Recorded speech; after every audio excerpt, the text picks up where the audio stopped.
Happy New Year! I'm John and this is a Bootleg Vegeta. And his New Year's resolution was to start 2025 fresh with a glow up. Aside from the really cheap plastic and bad paint job as expected from a bootleg, there are two big problems with this figure. One, this arm is way too long and poor Vegeta can't sit properly. And two, so I'm gonna fix it. But before I get started, don't forget to leave a like, comment, and subscribe. Now, let's go make some vegetable soup. After letting it sit in hot water for a bit, I was able to pull it apart. Let's start with problem number one, the arm. After inspecting it after taking it apart, I decided that the best way to make the arm shorter was to cut the forearm down, since I wouldn't be able to replicate the texture of the original plastic if I cut the glove at the wrist and sculpted on top of it. And because I had no real plan, I hollowed out the interior of the glove just in case the amount of forearm I cut off wasn't enough and needed to adjust the angle. After shaving a bit more off of the arm to fit inside the glove, it was time to test out my work.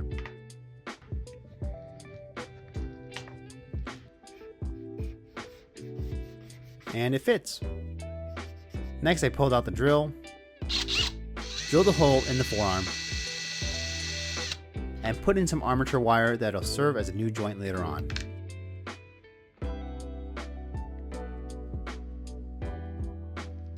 With the surgery out of the way, it's prime time. I used Army Painter spray primers with ash gray on the jumpsuit, white on the gloves, boots, armor, and face, and black on the hair. Starting with the jumpsuit, I started with the base coat of royal blue and black. Oh my goodness. The cool thing about bootlegs like this one is that they're molded from resins, so they tend to have these interesting textures on the sculpt. To help bring that out, I'm using a lighter shade of royal blue. And I'm only doing one pass of highlights this time around, and trying to keep it relatively subtle since Vegeta is just chillin' and isn't lit up as a Super Saiyan.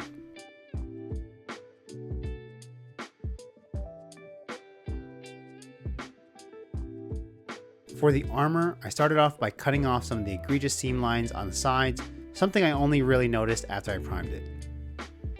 Then I base coated the armor, gloves, and boots with an off-white made with white and a couple drops of Stonewall Gray, though looking back at the footage, you might not be able to tell.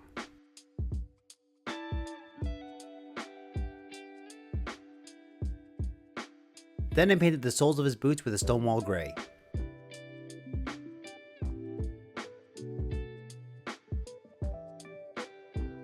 I painted the brown sections of his armor with a tannish brown made with a mix of leather brown and sun yellow.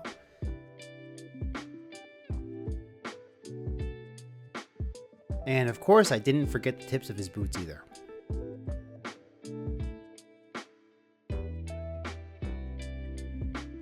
With base coating out of the way, I dry brushed white on all the white areas of his clothes,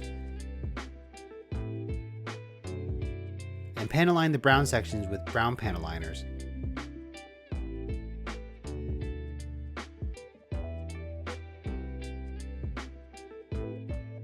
Gray panel liners on the white areas,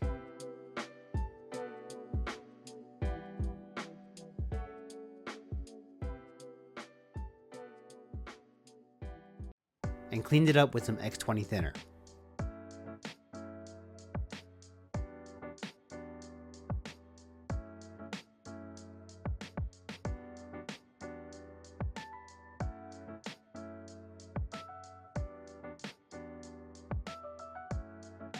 I base coated his hair in black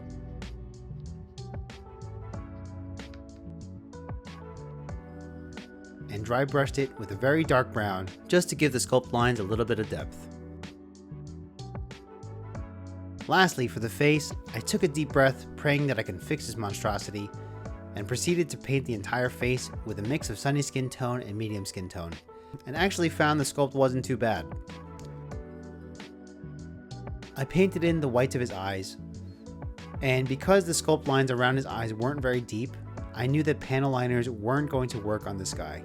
So I used a fine tipped paintbrush and painted them in using some flat brown and some flow improver, which really helped keep the fine lines I'm painting straight and steady.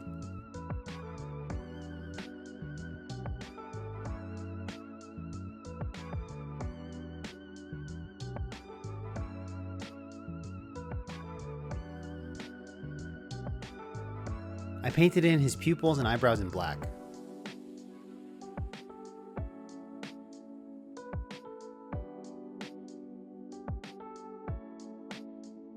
And after I added in the highlights in his cheeks, nose, and forehead, I painted in the rest of his facial details under his eyes and his forehead using the same technique I did for the eye outlines. Again, because the panel liners would not stay in there once I cleaned it off with the thinner and the Q-tips.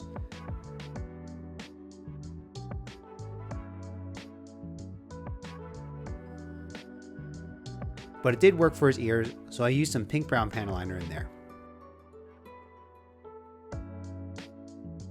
Then I applied a protective matte clear coat on the entire thing.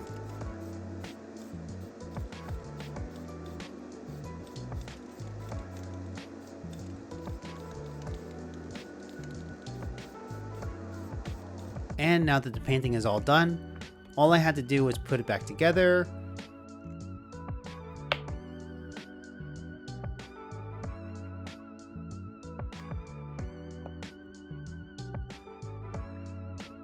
and one last thing, I filled in the original peg hole in the glove with some epoxy sculpt so I can create a new hole for the new peg made with the armature wire. And I let it sit overnight so it can cure. And it's done. Here's what it looked like before.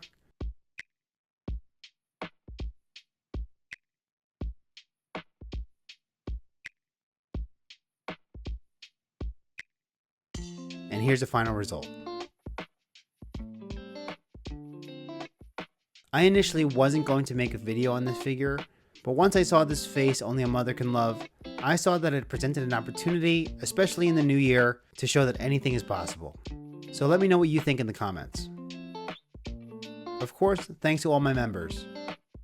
In the description below, you can find a link to my membership, which is $2 a month, where you can find live updates of whatever project I'm working on, and some member-only polls that can help influence certain content on the channel, but most importantly, you'll be supporting the channel directly.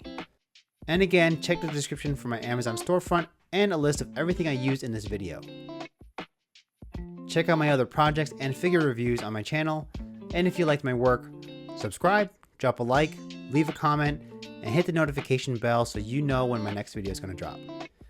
Happy 2025, thanks for watching, and see you next time.